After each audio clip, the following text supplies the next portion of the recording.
this, treatment A, treatment B, or treatment C. But I think the key is to analyze the face, decide what are the components of facial aging that are present. And everyone ages differently, so not everyone needs the same or requires the same formula. And then to, address each specific area with a specific treatment. And that can include skin care or treating the skin, neuromodulators for fine wrinkles or wrinkles that happen with facial expression, volumizers or fillers to treat loss of volume or hollowing or valleys in the face, and then surgery when there's loose skin. And you can't substitute one for the other. So you can't do more surgery to do less fillers, you can't do more fillers to do less surgery.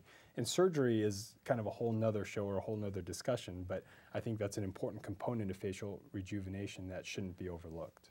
There really is no one-size-fits-all, and I think it's exciting now that there's products like the neuromodulators and fillers that weren't available to patients, over 10 years ago. And there's just more tools available in aesthetics so that patients can have a really customized result that really suits what their aesthetic goals are, what their financial limitations are, and also their downtime. And everybody kind of has different areas that they're more concerned about than others.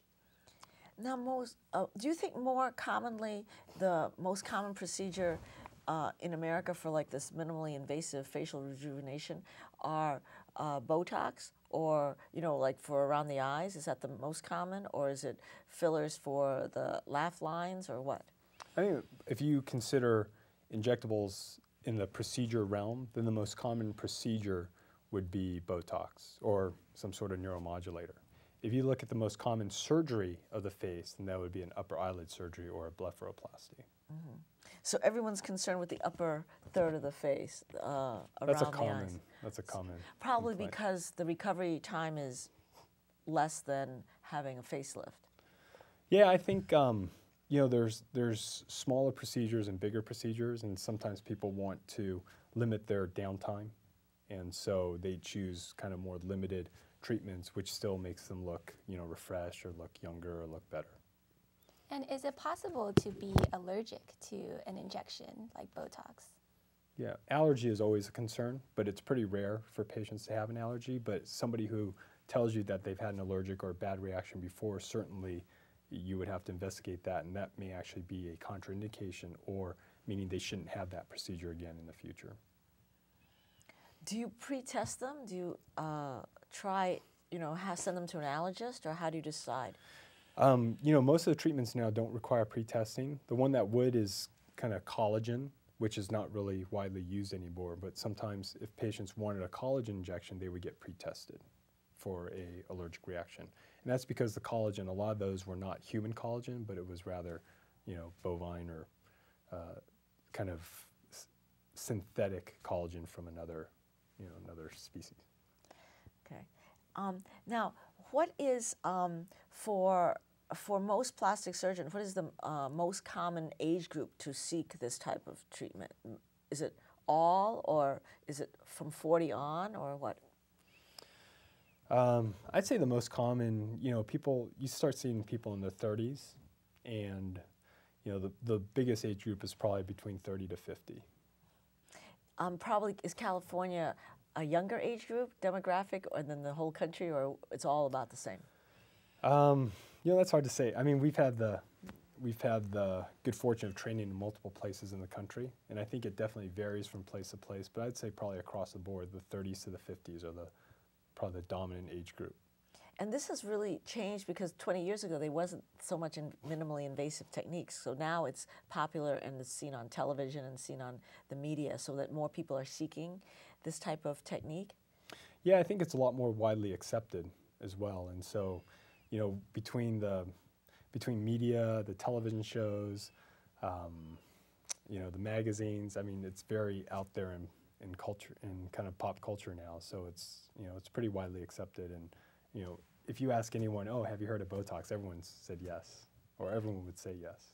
Now, we live in a very cross-cultural community in San Jose, California, and I'm sure there are like different standards of beauty. Like people from Mexico want something maybe different than people who are elsewhere or Asians. So have you any comments about that, having been here? Yeah, I think aesthetics is not a vacuum. You have to take it in the context of not just the person's personal preferences, but also their culture, because aesthetic norms actually vary across cultures, and you can't just use one aesthetic canon and generalize that across all ethnic groups.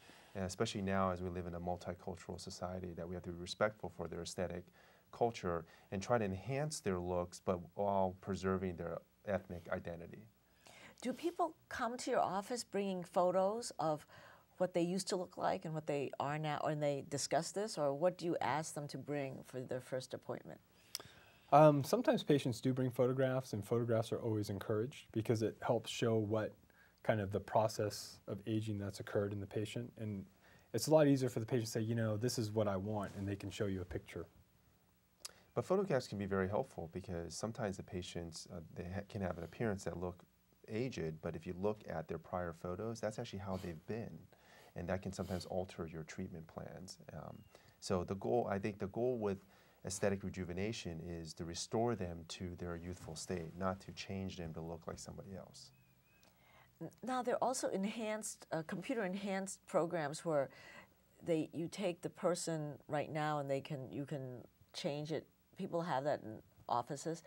Is that good technology, or can lead the patient astray in thinking of what their expectations are? That's a really good point, is that, you know, all these technologies, when used correctly, are good technologies. And I think the most important things are talking to the patient, letting them know what they're getting. Because there's a lot of patients who come in and are promised one thing and really don't, you know, and maybe what they were promised is truly unattainable. But I think it's important to give patients realistic expectations of what they can expect after treatment. So the take-home message for the home audience is that there are newer techniques that are minimally invasive for facial rejuvenation, and that we can all be enhanced, and that we don't have to go and have 3 facelifts like the Hollywood starlets, and that to see your plastic surgeon often, we should visit you all the time. At least consider what are the options, because they're newer, nobody can tell, and so it's a great new age we've entered. Thank you for joining us, and for the home audience, if you like this show, call us, make a donation to KSAR, and thank you for joining us.